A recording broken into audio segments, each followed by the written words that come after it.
Hello semua. Saya Nida dan hari ini saya akan explain ataupun saya akan um, buat sikitlah coding untuk sequence.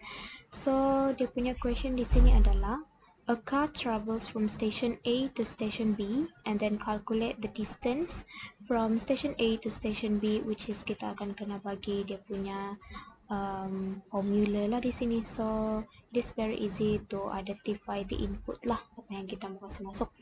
So di sini bila kita ada input, first thing first yang kita perlu buat adalah kita letak dia punya import statement. Kita perlu type ni benda import java util.scanner and then this one lah.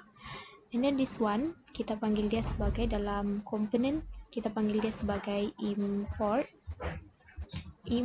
statement, which is dia akan import class in a package lah. And then apa jadi kalau import java util scanner ni dia tidak? So when we compile, scanner ni dia akan jadi error. Dia akan ada syntax error di sini. Sebab sekarang coding kita ni dia tidak akan, dia macam dah dapat input lah benda ni. So that's why we need this import statement. Okay, lepas tu kita akan buat this one, method main. Ini kita panggil sebagai method main. So and then kita akan ada scanner AC is equal to new scanner. This one also like this one is input statement lah.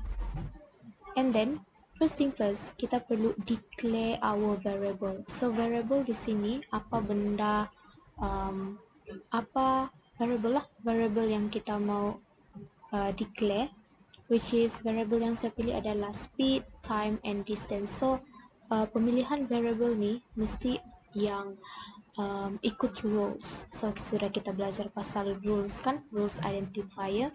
So rules tu.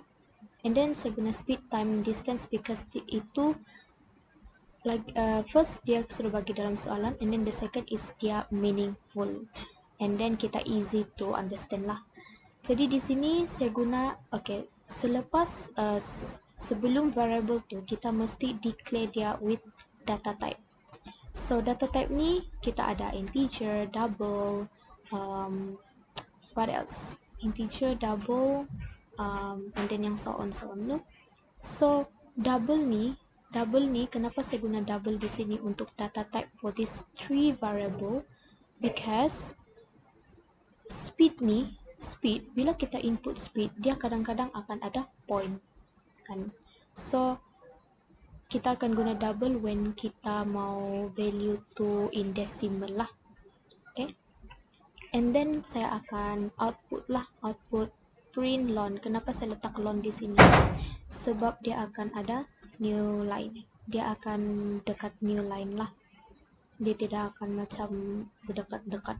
So dia punya output di sini saya tulis enter speed and time of your car travel from station A to station B. So kita kasih masuk input and then benda ni kita perlu type.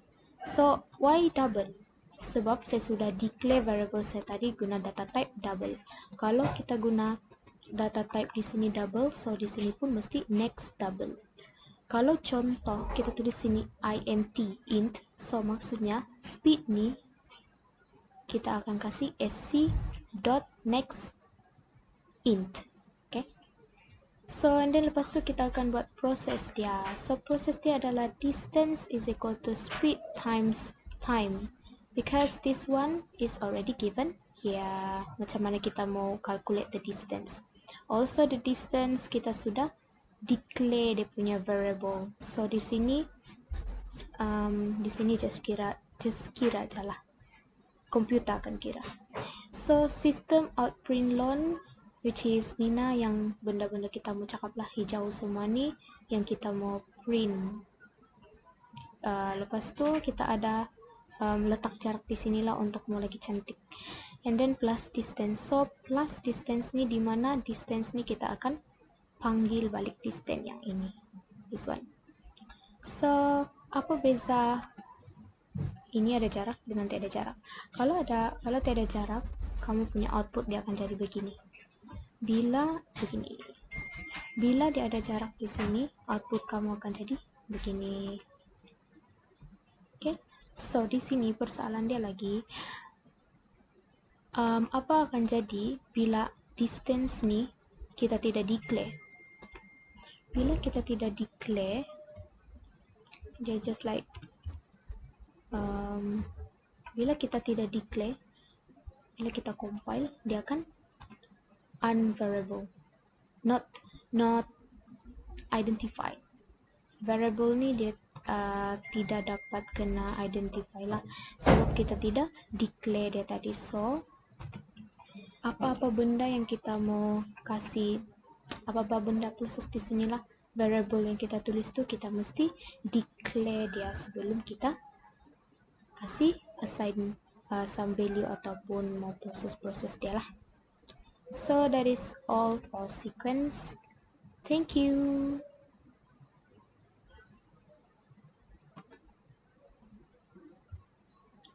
Oops, saya lupa compile.